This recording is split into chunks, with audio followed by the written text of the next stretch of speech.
Well, let's discuss this now, and we're joined by political analyst Professor Stephen Friedman. Prof, good evening to you. Thank you for your time.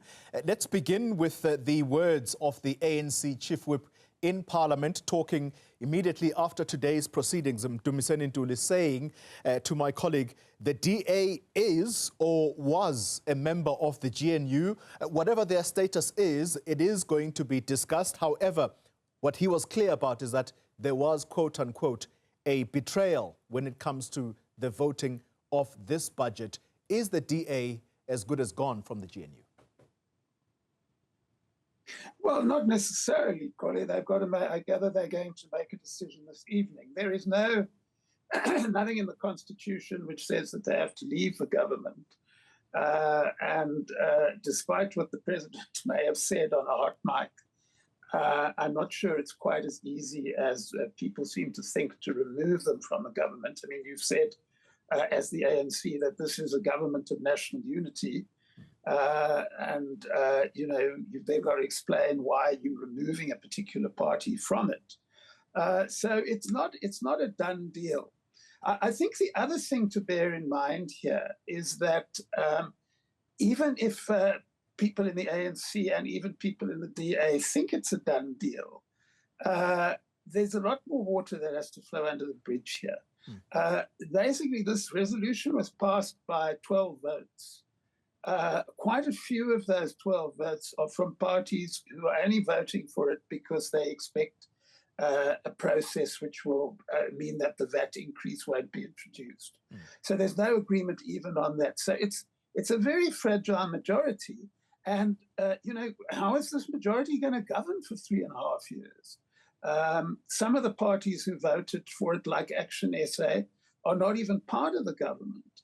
This idea that some of the politicians are putting about, particularly ANC politicians, but some other parties as well, that you can simply carry on this coalition without the DA and have stable government for 3.5 years. I mean, people who are saying that just haven't done the arithmetic, because that's not going to be a possibility. I mean, the only option the ANC has under current circumstances, if the DA does leave the government, is to govern with a very rickety coalition. And we've seen how that works at municipal levels. You're going to have very small parties with 2 or 3 seats, basically holding the government to ransom, because if they walk out, then the government falls. Yeah. One really wonders how much thought has gone on either side. I mean, I don't think any of the politicians in the major parties come out very well from this process. Yeah.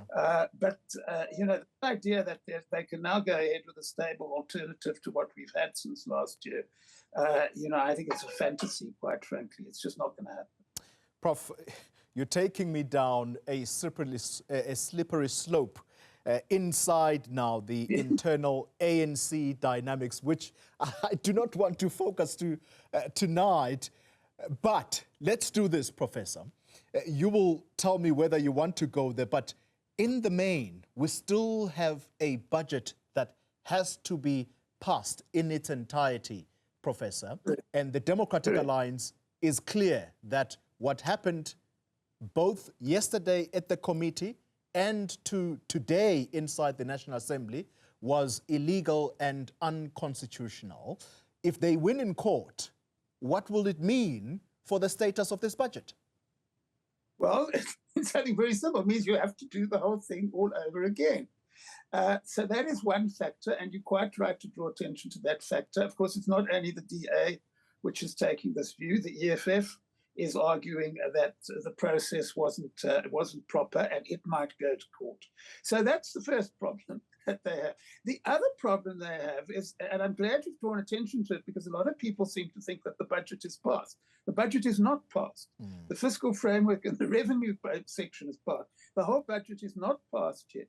Now, we got another 30 days in which parties like Action SA, like Rise Mzansi, Bosa and others are expecting, UDM as well, are expecting that the outcome of this process will be that the VAT increase will not be introduced and some other way of making up the revenue shortfall will be found. Now, what if that doesn't happen? They will not vote for the rest of the budget, and then we will not have a budget. So, I find, the ANC politicians have been behaving over the last few days, as though they've got it all sewn up because they managed to get Action SA support, and that gave them a very thin majority. But the majority is not only thin; it's very fragile. It will melt away if there's a VAT increase. So really, either the ANC is going to have to be told what to do by small parties, or it's going to have to find some way to live with the DA. And of course, the DA has had a bit of a wake-up call, because I think the DA overestimated its own strength and imagined that the ANC couldn't get this passed without the DA. So both of them, I think, are paying a certain. We're going to have to pay a certain price politically for making some quite bad miscalculations.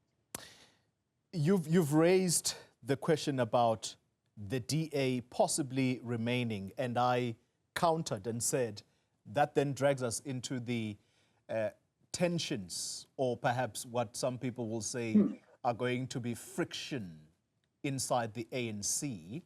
You have a leaked audio today of the president who was saying that, well, you dug this hole as the DA, you'll have to find a way to get yourselves out. The deputy president of the ANC and that of the country is reported as having been much harsher, to say if the DA does not vote for this budget, they can't possibly live in a world where they still think that they can serve in the same government. Are we seeing a divide inside the ANC here, Professor? Well, there's been a divide in the ANC all along, Connie. We know this. I mean, not only do we know that there were parts of the ANC who said publicly that they didn't like this coalition, we know also that ANC politicians have been leaking to the media, because that's often how inside ANC battles are fought, that they're going to be running a slate of candidates at the next ANC conference, which is going to be opposed to the current coalition. So that we know that there's a divide running through the ANC on this issue.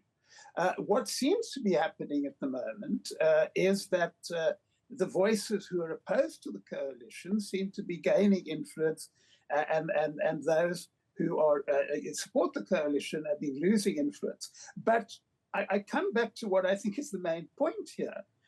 Those who are opposed to the coalition should really do some serious thinking about what the alternatives are. Because it's quite clear from this. I mean, I've argued consistently there's not going to be an ANC-EFF coalition for a whole variety of reasons. It's not going to be an ANC-MK coalition for a whole variety of reasons. So that being the reality, the choices here for the ANC are either learning to live with the DA, or as I say, facing a three-year nightmare in which two member parties are going to walk down the corridor and say, if you don't give us what we want, we're walking out of here, and that's the end of your coalition. Yeah. So, really they need to decide which of those they prefer. And if I was in their shoes, presumably you want the more stable option. The real culprit in this whole thing, which I talked about a lot last year, and nobody's paying any attention to this at all. The real culprit in this is part of our constitution, quite frankly, because our constitution doesn't have a realistic way of dealing with the situation we have at the moment. It basically says that Parliament must elect a president within 2 weeks after an election.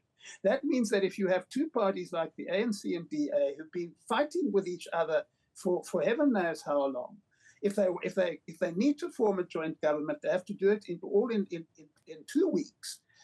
Where in Germany, where they've been doing coalitions for 80 years now, it takes them 5 months. And what that means is that they never actually get down to discussing what divides them. They never get down to discussing what it is that they need to do to actually work together. Yeah. And we saw the results in Parliament this afternoon.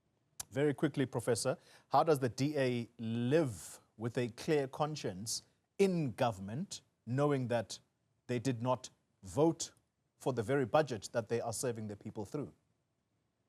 Well, I don't think that's a very strong argument, quite frankly. I don't know what they'll do, and I don't have an opinion on what they should do. What I'm saying to you is, this idea that you can't serve in a government and you didn't support the budget, that's like saying that we can't work for employers unless we actually assigned onto the company budget. And we all work for employers who don't tell us what's in their budget or consult us on what's their budget. And certainly, in principle, the idea that you can only serve in the cabinet if you endorse the budget, as I say, it's not in our constitution, but it's not a particularly sensible argument on its own either. Professor Stephen Friedman, we're going to have to watch the space very closely. Thank you very much for your time.